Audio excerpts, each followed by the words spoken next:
There is an empire that controlled nearly a third of the entire world, had its own government, its own cities, its own trade routes, its own flag, and then one day it simply stopped existing in the history books, and nobody noticed. Not slowly, not through some long, drawn-out collapse that historians could track and argue about. One generation of people grew up knowing it was there. The next generation grew up with textbooks that never once mentioned its name. And that second generation, well, that is us. My name is Daniel. I spent years working as a historical research consultant, which is a very boring way of saying that I got paid to sit in archives and dig through old documents that nobody else wanted to touch. Dusty reading rooms, fluorescent lights that buzz just loud enough to make you slightly crazy, stacks of papers that smelled like someone had sealed dry leaves and old wood inside a box and forgotten about it for a century. That was my world. I loved it. And in that world, I thought I had a reasonably solid grip on how empires rise and fall. You can always find the trail. Wars leave physical scars. Famines leave population gaps in census records. Political collapses leave competing successor states arguing over the wreckage. History is messy, but it always leaves something behind. So when I first noticed the gap, I assumed I was just missing something. I was cross-referencing territorial records for a client project covering Central Asian trade corridors, and I kept running into this strange jump. Medieval fragmentation on one side of the timeline, modern nation-state borders on the other, and in between, covering what should have been several centuries of transition across millions of square miles, there was almost nothing.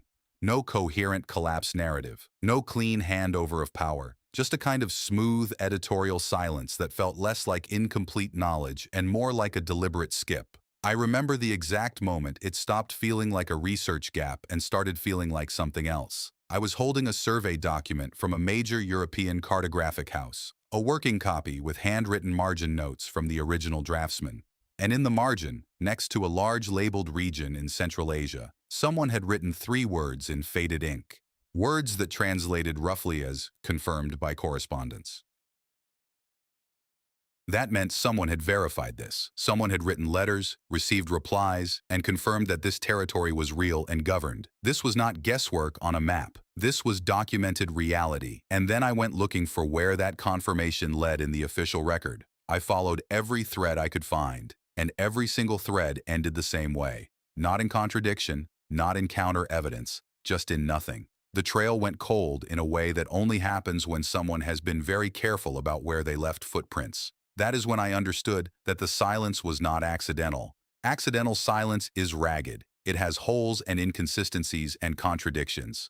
This silence was smooth. It had edges. It had a shape. And the shape of it was the exact outline of something that had been removed. I want you to stay with me through this, because what I found goes much deeper than old maps and archive dust. This is about who gets to decide what counts as history and what gets quietly set aside. If you find this as unsettling as I do, please subscribe and leave a like. It genuinely helps me keep going with this work, and trust me, we are only just getting started. So let me show you what I found when I actually looked at the cartographic record. Not one tradition, not one country, not one era, all of them. What struck me first was not the oldest maps, it was the spread. You had Portuguese maritime charts produced for naval navigation. You had Northern European military survey maps made for actual military campaigns. You had Eastern imperial administrative records drawn up by government officials who needed accurate territory information to collect taxes and manage borders. These were produced independently, in different languages, by people who had no reason to coordinate with each other, and in many cases had never been in the same room. And all of them, for roughly 3 centuries without interruption, showed the same thing. A vast region in Central Asia, internally divided but consistently labeled, with named cities, marked roads, and borders that shifted over time the way borders shift when a real political entity is expanding or contracting. The cities were not vague. They had names that matched real settlements you can still visit today. The roads connected actual mountain passes and river crossings that traders used. The borders moved in patterns that reflected documented historical pressures from neighboring powers. I want you to understand what that kind of cartographic consistency actually means. These were not decorative maps. They were working documents. Navigators used them, generals used them, merchants used them to plan journeys that would take months and cost fortunes if the route information was wrong. When people whose lives and livelihoods depended on accuracy kept drawing the same territory in the same place for 300 years, that is not a shared mistake. That is a shared reality. The borders breathed. That detail kept catching my attention. A mistake stays fixed. A misunderstanding does not organically expand westward in one era and then contract along a mountain range in the next. But a living political entity does exactly that. And across the maps I was tracking, you could watch it happen. Territory pushed toward major river systems during periods when those rivers were primary trade routes. Borders pulled back toward defensible high ground during periods of external pressure from the east. This was not cartographers copying each other.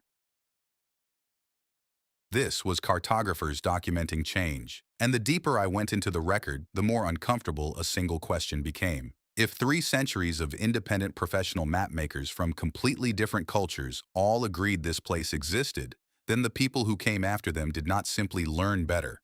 They decided differently, and those are not the same thing at all. You cannot sign a legal treaty with a geographic misunderstanding.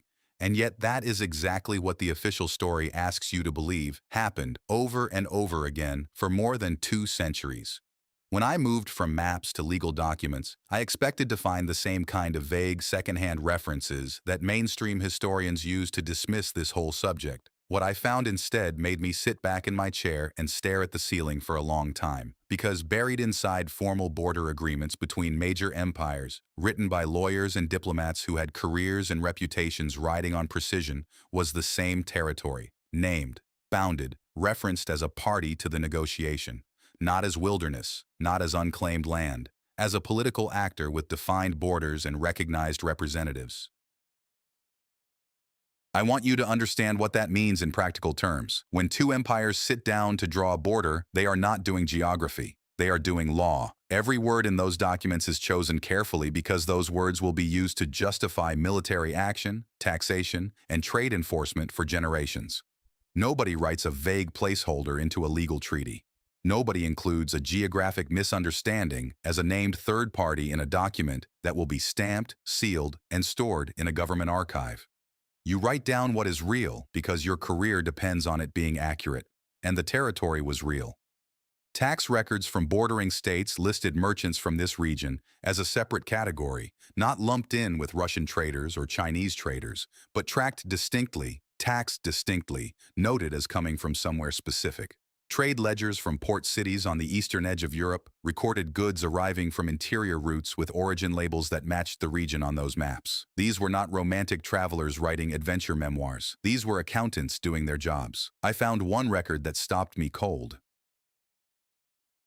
It was a customs document from a major trading post, a routine administrative form, the kind of thing a clerk filled out dozens of times a day without thinking. And on that form, in the column for point of origin, someone had written a name that matched exactly, down to the spelling variant, what appeared on the cartographic records I had been tracing for months. A clerk, somewhere, on an ordinary working day, wrote down where a merchant came from. And where that merchant came from was a place that official history insists was never really there. That is not a conspiracy. That is paperwork. And paperwork is the most honest thing human beings produce, because nobody fakes paperwork for posterity. They fake it for money. And this particular document had nothing to gain from fiction. So then why does the mainstream explanation hold? Partly because the documents are scattered. They are in different languages, in different archives, in different countries. And connecting them requires the kind of obsessive cross-referencing that most researchers simply do not have the time or funding to do. Partly because the narrative was already set before most of these documents were properly cataloged, and partly, I think, because the people who set that narrative understood exactly how much work it would take to undo it. But the documents exist. The treaties exist, the customs records exist, the merchant accounts exist, and taken together they describe something that the official story cannot absorb without cracking, a territory that was recognized, taxed, negotiated with, and traded with by multiple major powers simultaneously, for generations, and then written out of the record so smoothly that most people today have never heard its name.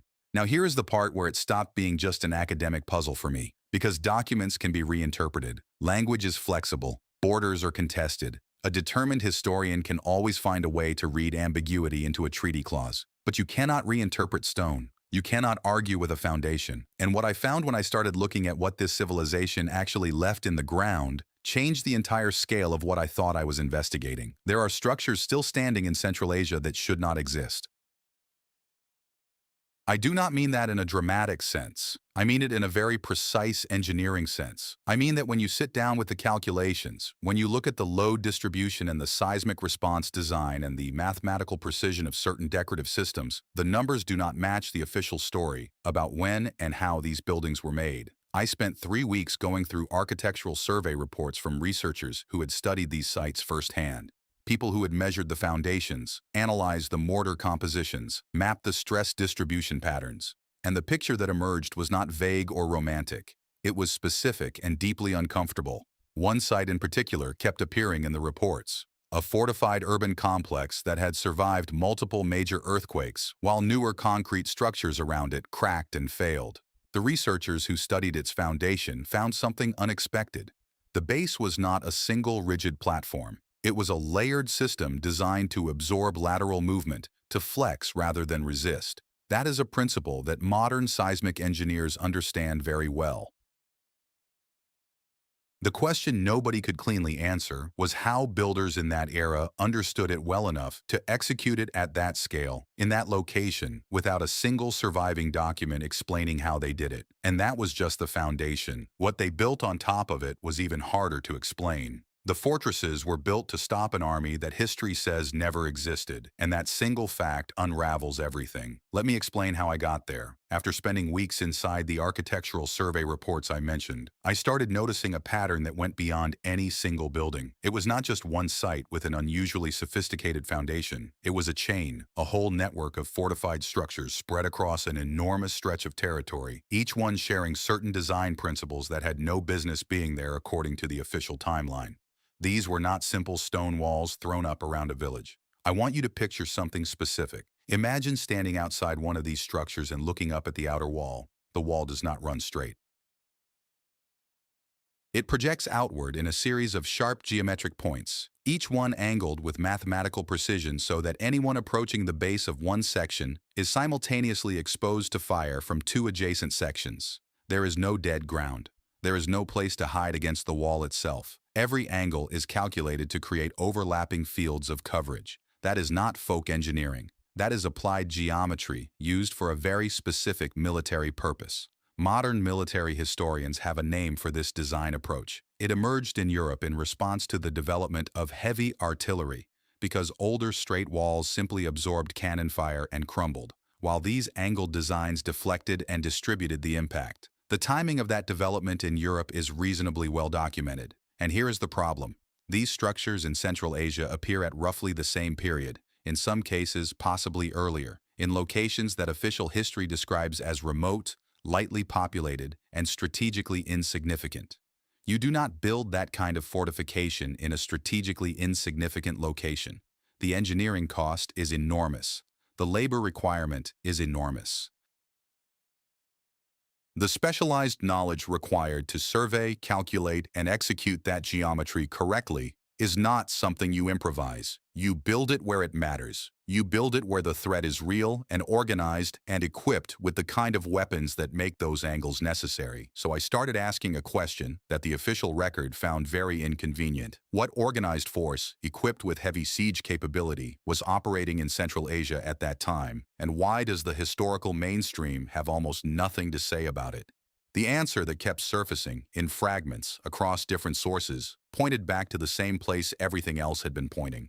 The same territory on the maps, the same entity in the treaties, the same civilization whose foundations I had been staring at for weeks. The fortresses were not built against nomadic riders on horseback. They were built against something with real weight behind it. And the only candidate that fit the evidence was the one that the official story had been carefully avoiding. I sat with that for a long time, because it meant the fortifications were not just evidence of a sophisticated civilization.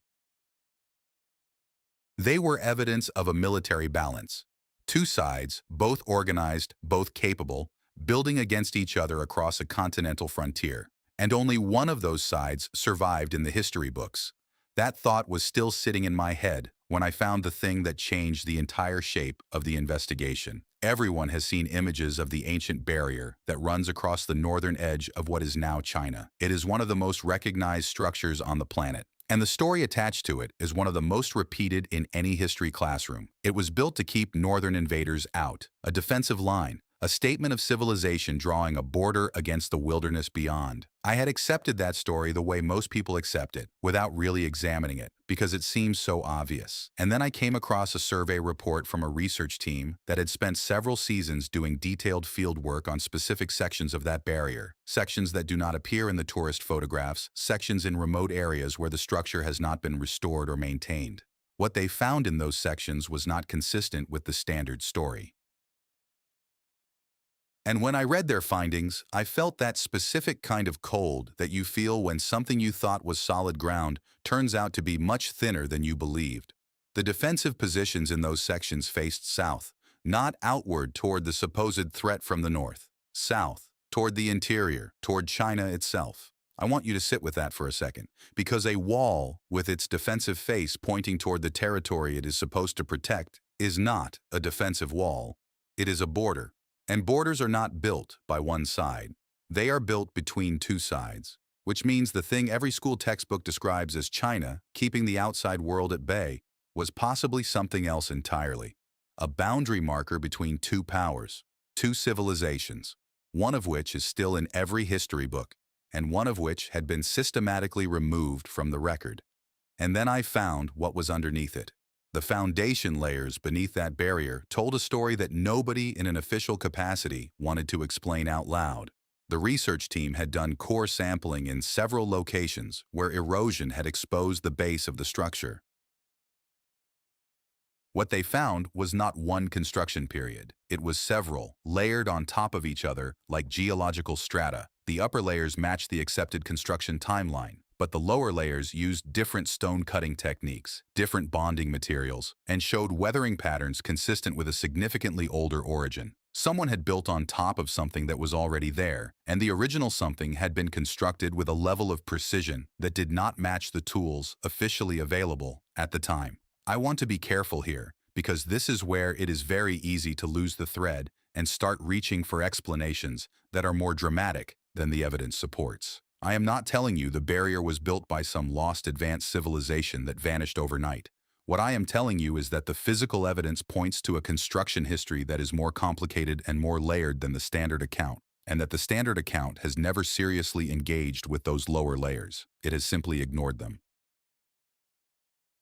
And when you put that together with the southward-facing defensive positions I described, a different picture starts to form. Not a wall built by one civilization to keep out chaos from beyond. A boundary, built and rebuilt over generations, marking the edge between two organized worlds. Two powers that both understood the territory well enough to invest enormous resources in defining where one ended and the other began. That realization hit me while I was sitting in a reading room at about 11 at night, the kind of hour when the building around you goes completely quiet and your own thoughts get very loud. I remember the particular quality of the silence, the hum of the ventilation system, the slight chemical smell of old paper in the air, and the feeling of something large and cold settling into place in my understanding, like a key turning in a lock I had not known was there. Because if the barrier was a shared border rather than a one-sided defense, then the civilization on the northern side of it was not a ragged collection of nomadic tribes occasionally threatening the edges of a real empire. It was the other empire. Real, organized, large enough to justify centuries of monumental construction along a shared frontier. And then something happened to it. What I found next took me several months to piece together, because the evidence was distributed across sources that had no obvious reason to be connected. Population records, agricultural reports, infrastructure surveys, water management documents, environmental observations recorded by travelers and administrators who were just doing their jobs, not trying to document a catastrophe, and yet who collectively described one of the most complete civilizational collapses in recorded history. It started with the water. The region I had been investigating was not a desert by nature. It was fed by a network of rivers and underground water channels that communities had maintained and expanded over centuries. These systems were not simple. They were engineered, with gradients calculated to move water across long distances, with filtration points, with distribution networks that reached deep into urban centers. They had worked reliably for generations. And then, within what appears to be a relatively short window of time, they began failing across multiple locations simultaneously. The traveler accounts from that period describe cities where the fountains went dry. Markets that had operated continuously for centuries suddenly had no fresh produce because the irrigation feeding the surrounding farmland had stopped functioning. The language these travelers used was not alarmed because they did not understand the scale of what they were witnessing. They just noted it matter-of-factly, the way you might note that a road was in poor repair, the channel is broken, the fields are dry, the city is quieter than it was. But when you read dozens of these accounts together from different travelers, different directions, different years within that same window, the cumulative picture is devastating. The water infrastructure of an entire civilization was collapsing, not in one place, everywhere, at roughly the same time. I spent a long time trying to find the natural explanation. Drought cycles, shifting river courses, gradual population decline reducing the labor available for maintenance. All of those factors exist, and all of them played a role. But none of them, individually or together, fully account for the speed and the geographic spread of what the accounts describe. There was something else going on, and the closer I looked at it, the more a very uncomfortable pattern began to emerge. The failures were not random. They clustered around the same cities that appeared on all those maps, the same trade hubs, the same urban centers that the border agreements and the customs records and the architectural surveys had all been pointing toward. The places that mattered most to this civilization were the places that lost their water first. Natural systems do not fail in order of strategic importance, but deliberate interference might. I want to be precise about what I am and am not saying here. I found no document, no record, no direct evidence of anyone making a decision to destroy the water infrastructure of this territory. What I found was a pattern, a shape in the data, and that shape looked less like natural disaster and more like something applied from the outside with a very specific purpose in mind, and then the ground started shaking. The armies that supposedly conquered this territory never fought a single real battle. And the military records that say otherwise are some of the most carefully constructed fiction I have ever read. But before I get to that, I need to finish what I started in the last part, because the seismic activity I mentioned was not a footnote. It was the accelerant. After the water infrastructure began failing across the region, the accounts start describing something that travelers at the time treated as ordinary bad luck, but that reads very differently when you see it inside the full picture I had been building. Earthquakes, multiple, significant, hitting the same urban corridor that the water failures had already weakened. I want to be precise again here because precision matters. Seismic activity in that region is not unusual. The geology supports it. What was unusual was the timing, the concentration, and most of all the pattern of what collapsed and what did not.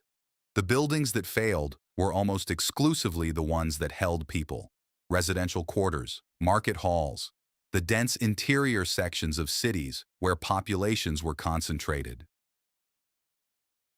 The agricultural land surrounding those cities, the open ground, the rural areas, largely untouched. And the fortified structures I described earlier, the ones with those sophisticated engineered foundations, those survived. I found a field note from a surveyor working in the region during the aftermath of one of these events. He was not a historian. He was a practical man doing a practical job, mapping damage for an administrative report. And in his notes, almost as an aside, he wrote something that I have not been able to stop thinking about. He wrote that the pattern of destruction reminded him of a fire that burns only certain rooms in a house, as if it knew which ones to take. He did not mean anything dramatic by that. He was just describing what he saw. But when you read it inside everything else, it lands like a stone in still water. The famines followed. They always follow when the water is gone, and the population is already stressed, and the infrastructure that held everything together has been knocked loose. Travelers moving through the region in the years after describe a landscape in the process of being emptied, not violently, quietly. People moving away from cities that could no longer feed them. Trade routes going silent not because anyone blocked them, but because there was no longer enough population on either end to sustain the traffic. The hum of a civilization slowly dropping below the threshold where it could sustain itself. By the time the major empires began their formal expansion into the territory, the population records show something staggering. In areas that earlier administrative estimates had placed at significant urban density, the census figures had dropped by nearly half in some regions and by more than half in others. That is not a military defeat.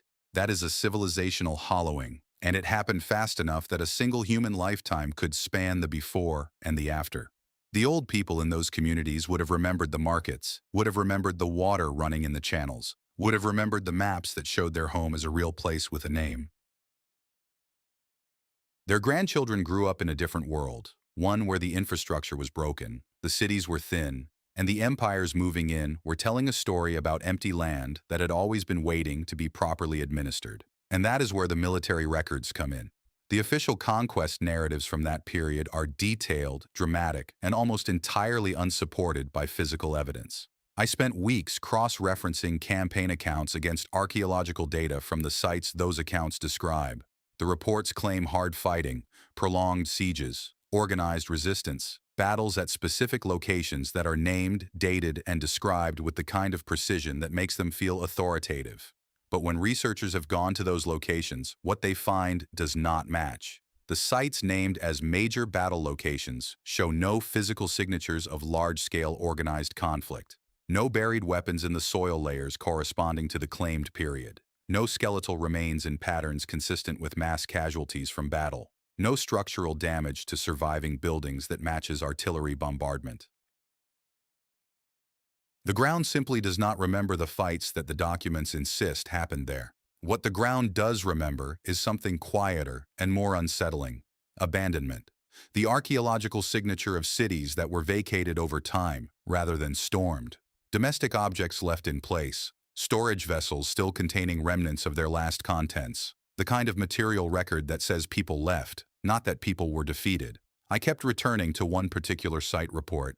A fortified city that the official conquest record describes as the site of a fierce and prolonged engagement lasting several weeks. The archaeological team that excavated the gate area found the gate mechanism intact, unforced, with no damage consistent with battering or siege equipment. They found the interior courtyard in a state of orderly disuse, and they found, in what had been the administrative quarter, a set of shelving units still holding clay tablets, neatly stacked, as if someone had tidied up before leaving and simply never come back.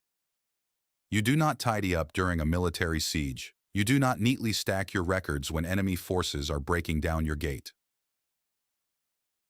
You do that when you are leaving on your own terms, or when whoever was supposed to defend the place is already gone. The armies walked in. That much seems clear. But they did not win a war.